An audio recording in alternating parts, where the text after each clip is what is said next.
Assalamualaikum warahmatullahi wabarakatuh. Perkenalkan kami dari kelompok 7 dari kelas B Indralaya. Di sini kami akan menjelaskan mengenai teori inflasi syariah. Selamat menyaksikan. Baik, di sini saya akan menjelaskan pendahuluan dari presentasi kami, di mana inflasi merupakan fenomena ekonomi yang telah menjadi bagian integral dari sejarah perekonomian global. Sebagai gejala kenaikan harga, barang, dan jasa secara umum dan terus-menerus. Inflasi telah mempengaruhi berbagai peradaban, sejak zaman kuno hingga era modern sekarang. Pemahaman tentang inflasi menjadi semakin penting mengingat dampaknya yang signifikan terhadap stabilitas ekonomi dan kesejahteraan masyarakat. Kajian ini akan mengeksplorasi tiga aspek utama terkait inflasi: sejarah perkembangannya, teori konvensional yang menjelaskan mekanismenya, serta prospek ekonomi Islam dalam memandang dan menangani inflasi. Melalui pembahasan komprehensif ini, diharapkan dapat memberikan pemahaman yang lebih mendalam tentang dinamika inflasi dan berbagai pendekatan dalam pengelolaannya. Oke, sebelum kita membahas mengenai teori inflasi Islami atau teori inflasi syariah, di sini pertama-tama saya akan menjelaskan terlebih dahulu bagaimana sih sejarah dari inflasi itu sendiri. Nah, sejarah inflasi ini dimulai dari kerajaan Bizantium yang berusaha mengumpulkan emas dengan meningkatkan ekspor dan membatasi impor untuk memperkaya negara. Namun, kebijakan ini tidak bisa menahan laju inflasi karena pada akhirnya masyarakat tetap harus membelanjakan kekayaan yang telah dikumpulkan untuk membeli kebutuhan sehari-hari seperti makanan, pakaian, dan transportasi yang berujung pada kenaikan harga barang dan jasa. Nah, fenomena yang sama juga terjadi di Spanyol setelah era Conquistadores serta di Inggris setelah Perang Napoleon, di mana lonjakan pasokan emas dan perak di dunia memicu inflasi besar. Artinya apa? Artinya kondisi ini menunjukkan bahwa peningkatan jumlah uang dalam suatu perekonomian tanpa disertai dengan pertumbuhan produksi yang seimbang akan menyebabkan kenaikan harga yang berkelanjutan atau kita sebut tadi dengan inflasi. Nah, kemudian salah satu episode paling dramatis dalam sejarah inflasi adalah periode yang dikenal sebagai revolusi harga.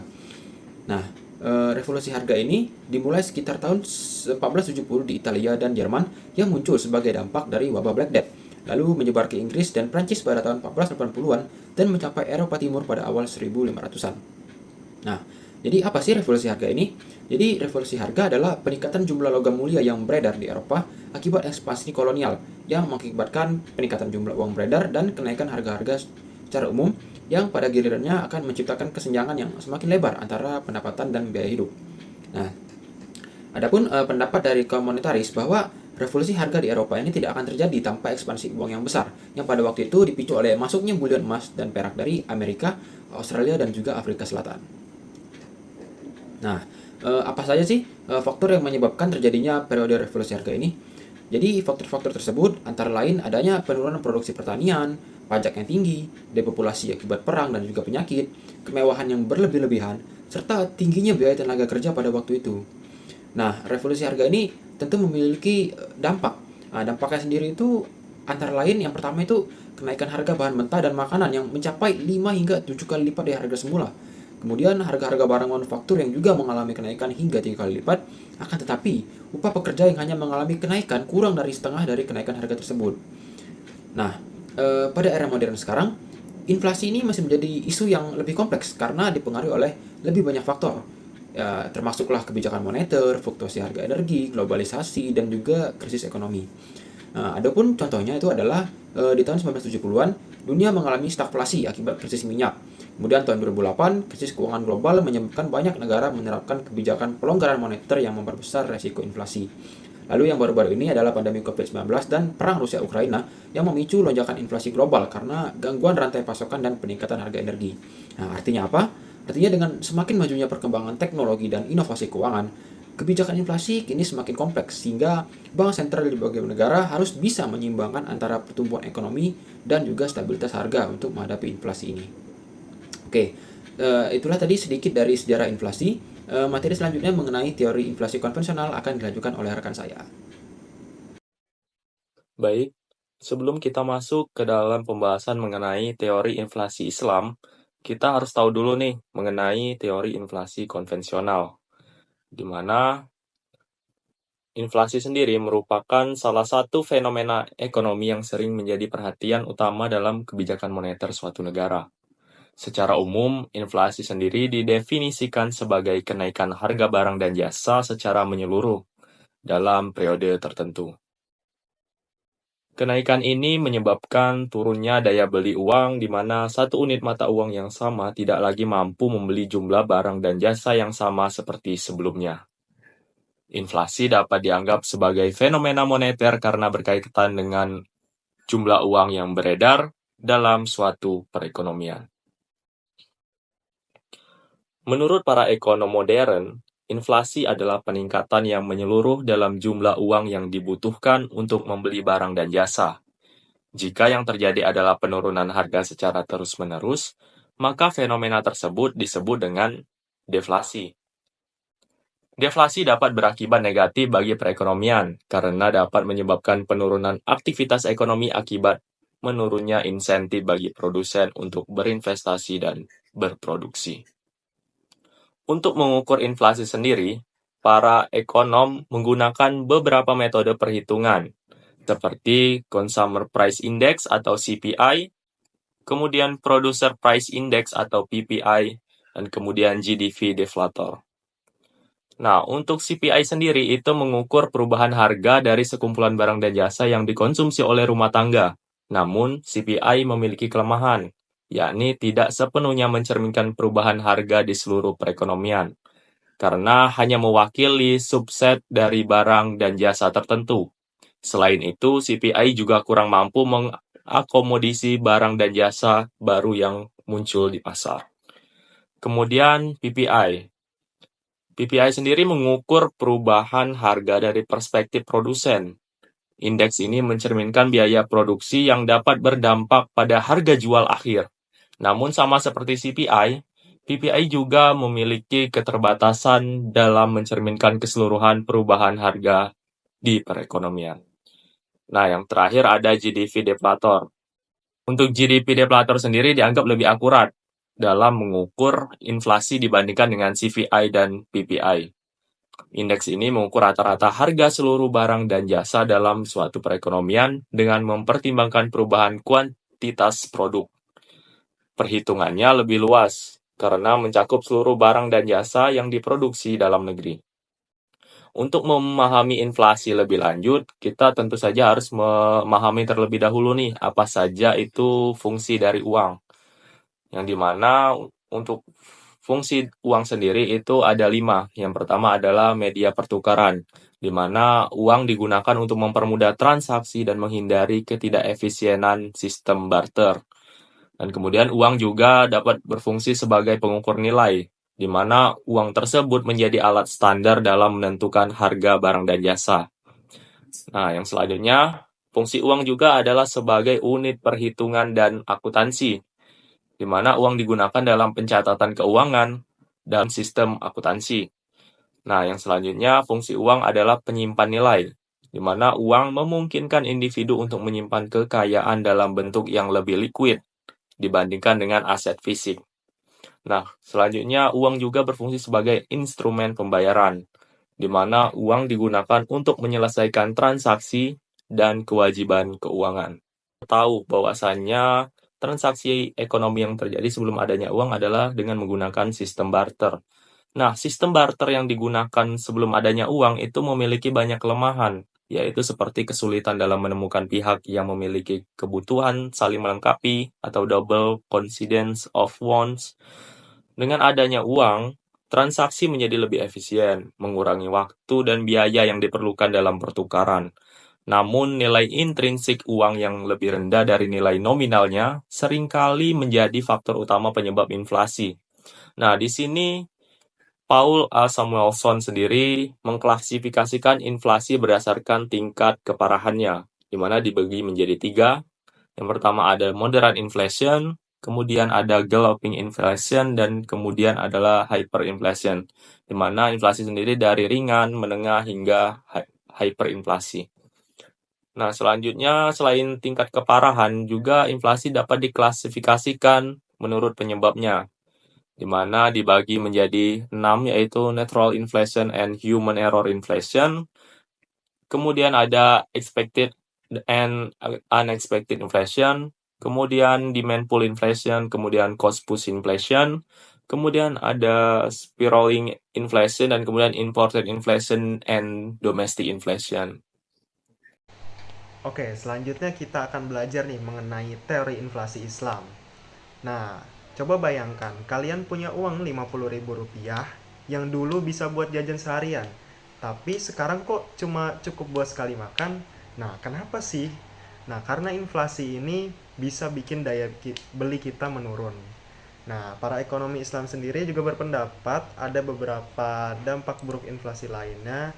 Yang pertama itu ada menimbulkan gangguan terhadap fungsi uang, terutama terhadap fungsi tabungan, fungsi dari pembayaran di muka, dan fungsi dari unit penghitungan.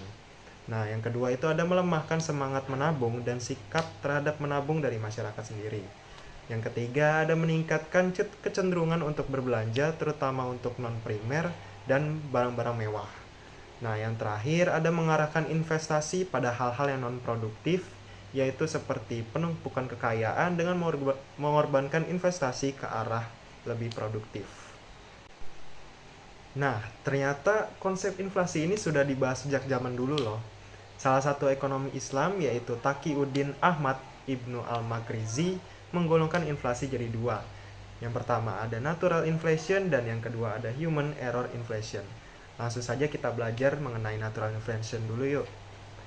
Nah, jadi natural inflation ini adalah inflasi yang diakibatkan oleh sebab alamiah, di mana orang tidak mempunyai kendala atasnya dalam hal mencegah, lebih tepatnya diakibatkan oleh turunnya penawaran agregatif atau naiknya permintaan agregatif. Nah, jika dianalisis dengan persamaan AD sama dengan AS dan AS sama dengan Y, AD sama dengan C tambah I ditambah G ditambah X dikurang M, di mana Y pendapatan nasional, C itu konsumsi, I itu investasi, G itu pengeluaran pemerintah, dan X kurang M itu adalah net export. Maka Y sama dengan C ditambah I ditambah G ditambah X dikurang M. Nah, sekarang kita bahas natural inflation lebih dalam yuk. Nah, berdasarkan persamaan sebelumnya, yaitu Y sama dengan C ditambah I ditambah G ditambah X kurang M, natural inflation dapat dibagi menjadi dua penyebab utama nih, atau dua golongan. Jadi, golongan pertama yaitu akibat uang yang masuk dari luar negeri terlalu banyak, di mana ekspor naik sedangkan impor turun, sehingga net export nilainya sangat besar, maka mengakibatkan naiknya permintaan agregatif.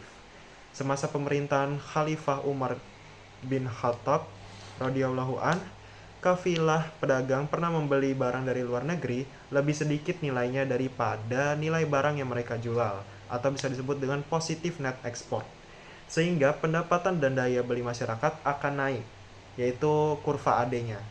Jadi naiknya permintaan agregatif atau pada grafik digambarkan sebagai kurva AD yang bergeser ke kanan akan mengakibatkan naiknya tingkat harga secara keseluruhan. Nah, kemudian golongan yang kedua itu adalah akibat dari turunnya tingkat produksi atau disebut kurva AS di sini, kurva di samping, karena terjadinya paceklik, perang ataupun embargo dan boykot.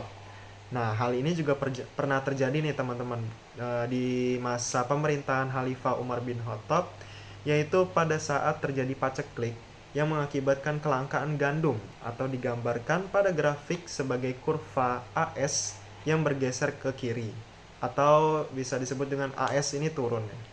Nah, yang kemudian mengakibatkan naiknya tingkat harga dari P1 menjadi P2. Baik, kita akan lanjutkan materi berikutnya terkait golongan inflasi human error inflation. Jadi sebelum kita lanjut ke materi lebih dalam, kita harus tahu terlebih dahulu apa sih sebenarnya human error inflation itu. Nah, sesuai dengan Quran surat Al-Rum ayat 41, human error inflation dikatakan sebagai inflasi yang diakibatkan oleh kesalahan dari manusia itu sendiri. Nah, human error inflation ini dapat dikelompokkan menurut penyebab-penyebabnya sebagai berikut. Yang pertama ada corruption and administration yang buruk, kemudian pajak yang berlebihan, serta percetakan uang dengan maksud menarik keuntungan yang berlebihan. Kita akan bahas satu persatu. Yang pertama, yakni corruption and bad administration. Jika kita merujuk pada persamaan MP sama dengan PT, maka korupsi akan mengganggu tingkat harga karena akan menaikkan harga jual produksinya untuk menutupi biaya siluman yang telah mereka keluarkan. Dimasukkannya biaya siluman dalam cost of goods sold akan mendorong ATC dan MC naik ke atas. Jadi dari MC1, ATC1 ke MC2, ATC2. Sehingga harga jual pada keadaan normal profit naik dari P1 ke P2. Hal ini akan mengakibatkan COGS menjadi tidak merepresentasikan nilai sumber daya sebenarnya yang digunakan dalam proses produksi. Harga yang terjadi terdistorsi oleh komponen yang seharusnya tidak ada, sehingga akan mengakibatkan ekonomi biaya tinggi atau high cost economy. Pada akhirnya akan terjadi inefisiensi alokasi sumber daya yang akan merugikan masyarakat secara keseluruhan. Nah, jika merujuk pada persamaan ADAS di kurva sebelah kiri ini, akan terlihat bahwa korupsi dan administrasi pemerintah yang buruk akan menyebabkan kontraksi pada kurva penawaran agregatif atau AS. Nah, kita lihat pada kurva ADAS ini, yang semulanya AS berada di Q1 dan P1. Karena adanya inefisiensi alokasi sumber daya dan ekonomi biaya tinggi, menyebabkan AS berpindah ke AS2, yang mana Q sebanyak Q2 dan P sebanyak P2.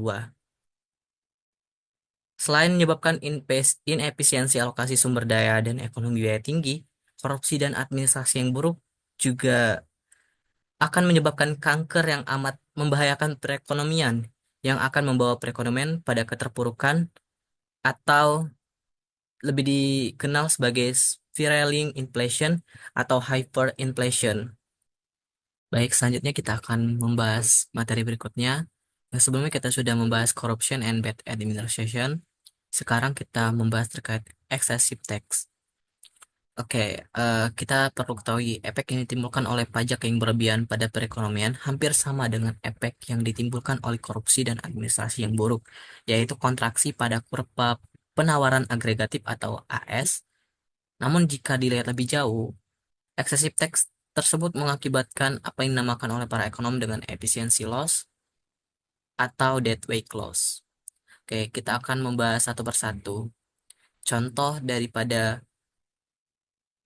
dampak daripada excessive tax. Oke, yang pertama, kita masuk ke contoh yang pertama, yakni jika seorang petani seperti Eman memiliki lahan 1 hektar dan biaya produksi per kilogram beras adalah Rp500 dengan harga jual Rp1.000 per kilogram. Ia masih bisa mendapatkan keuntungan. Namun ketika pemerintah mengenakan pajak tambahan sebesar 20%, biaya produksi naik menjadi Rp600 per kilogram. Agar tetap untung, Eman perlu menjual lebih banyak beras. Sayangnya, lahan yang dimilikinya terbatas sehingga ia tidak bisa menaikkan produksinya. Akibat pasokan beras menurun, harga naik, dan inflasi pun terjadi. Dari sudut pandang kurva ekonomi, pajak yang berlebihan menyebabkan kurva penawaran atau AS, penawaran agregat, bergeser ke kiri dari AS1 ke AS1, yang berarti jumlah barang yang tersedia lebih sedikit. Hal ini memacu kenaikan harga dari P1 ke P2. Dapat disimpulkan bahwa pajak yang terlalu tinggi bisa menghambat produksi, mengurangi ketersediaan barang, dan akhirnya menyebabkan inflasi. Oleh karena itu, kebijakan pajak yang seimbang diharuskan agar negara tetap mendapatkan pendapatan tanpa mengorbankan stabilitas harga. Oke, kita masuk ke contoh yang kedua. Nah, selain Eman ada juga petani bernama Ucup yang memiliki lahan lebih luas sebesar 2 hektar dibanding Eman. Karena produktivitasnya lebih tinggi, ia masih bisa menutup biaya produksi meskipun pajak naik. Namun, kenaikan pajak tetap berdampak buruk. bagi dirinya maupun perekonomian secara keseluruhan. Sebelum dikenakan pajak, biaya produksi ucup adalah Rp500 per kilogram dan harga jualnya Rp1.000 per kilogram, sehingga ia masih memperoleh profit margin sebesar Rp500 per kilogram. Dengan lahan 2 hektar, Ucup mampu memproduksi 8.000 kilogram beras, yang cukup untuk menutupi biaya tetapnya sebesar Rp4 juta. Namun setelah pajak sebesar 20% diterapkan, biaya produksi naik menjadi Rp600 per kilogram, sehingga profit margin turun menjadi Rp400 per kilogram. Agar tetap bisa menutup biaya tetapnya, Ucup kini harus memproduksi 10.000 kilogram beras. Masalahnya, meskipun Ucup memiliki lahan lebih luas dibanding Eman, kapasitas produksinya tetap terbatas untuk mencapai target produksi 10.000 kilogram. Ia harus mengeluarkan biaya tambahan sehingga biaya totalnya meningkat dibanding sebelumnya. Dalam istilah ekonomi disebut sebagai efisiensi loss atau deadweight loss, yaitu hilangnya potensi keuntungan karena pajak yang berlebihan. Oke, dapat kita lihat pada kurva di samping ini bahwa yang semulanya TC adalah sebesar 8 juta. Kemudian ketika adanya pajak, TC bergeser ke TC tax sebesar 10 juta. Jadi keuntungannya juga berkurang akibat adanya kenaikan pajak tersebut. Implikasi secara makroekonomi, jika ada satu petani seperti Ucup, maka dampaknya terhadap ekonomi akan sangat besar. Pajak yang tinggi menyebabkan biaya produksi meningkat, penawaran beras menurun, dan harga pangan naik. Dari sisi kurva ekonomi, pajak yang berlebihan menyebabkan kurva penawaran agregat AS1 bergeser ke sebelah kiri ke AS2, dan harga atau P akan meningkat dari P1 ke P2. Dan juga kuantitas barang juga berkurang dari Q1 ke Q2. Kesimpulannya, meskipun Ucup tetap bisa bertahan dibanding Eman, kenaikan pajak tetap membuat biaya produksinya lebih besar dan menurunkan efisiensi ekonomi. Akhirnya, harga-harga naik, produksi berkurang, dan ekonomi menjadi kurang optimal. Oleh karena itu, pajak yang terlalu tinggi dapat menjadi penyebab inflasi dan mengurangi kesejahteraan masyarakat. Baik, kita akan masuk ke materi berikutnya, yakni excessive seigneur atau pencetakan uang dengan maksud menarik keuntungan yang berlebih. Seigneur adalah keuntungan percetakan koin yang didapat oleh percetakannya, di mana biasanya percetakan tersebut dimiliki oleh pihak penguasa atau kerajaan. Tindakan seigneurage ini juga salah satu bentuk penyebab inflasi. Para otoritas moneter yang di negara-negara barat umumnya meyakini bahwa pencetakan uang akan menghasilkan keuntungan bagi pemerintah. Hal tersebut sesuai dengan persamaan berikut. Real revenue from printing money sama dengan M1 dikurang MT dikurang 1 per PT sama dengan mu X MT min 1 per PT. Nah, di lain pihak, ekonomi Islam Ibnu Al-Makrizi berpendapat bahwa pencetakan uang yang berlebihan jelas-jelas akan mengakibatkan naiknya tingkat harga atau P secara keseluruhan. Dalam arti lain, bahwa pencetakan uang yang berlebihan akan menyebabkan inflasi secara keseluruhan. Selanjutnya yaitu jenis-jenis uang, di mana jenis-jenis uang terbagi menjadi dua, yaitu commodity money dan fiduciary money. Commodity money adalah terbagi menjadi dua, yaitu full budget money, di mana full budget money mencetak uang dalam kategori ini tidak akan menyebabkan inflasi. Yang kedua yaitu representative money. Kemudahannya karena tidak harus membawa logam berharga jika ingin berinteraksi, atau uang tidak terbuat dari logam mulia. Kemudian yaitu fiduciary money. Fiduciary money terbagi menjadi tiga, yaitu yang pertama token atau dime money atau fulus. Al-Ghazali berpendapat dan memperbolehkan pemerintah menggunakan uang yang tidak dikaitkan dengan emas atau perak selama pemerintah menyatakannya sebagai alat pembayaran yang resmi. Pemerintah wajib menjaga nilainya. Pemerintah memastikan tidak ada perdagangan uang. Yang kedua yaitu flat money. Sekitar 1000 tahun setelah dinasti Qin, pemerintahan Kaisar Shenzong mengalami kekurangan penawaran tembaga yang parah sehingga memaksa kaisar untuk memerintahkan penggunaan lembaran kertas sebagai langkah untuk menggantikan koin perunggu. Yang ketiga yaitu bank money atau deposit money.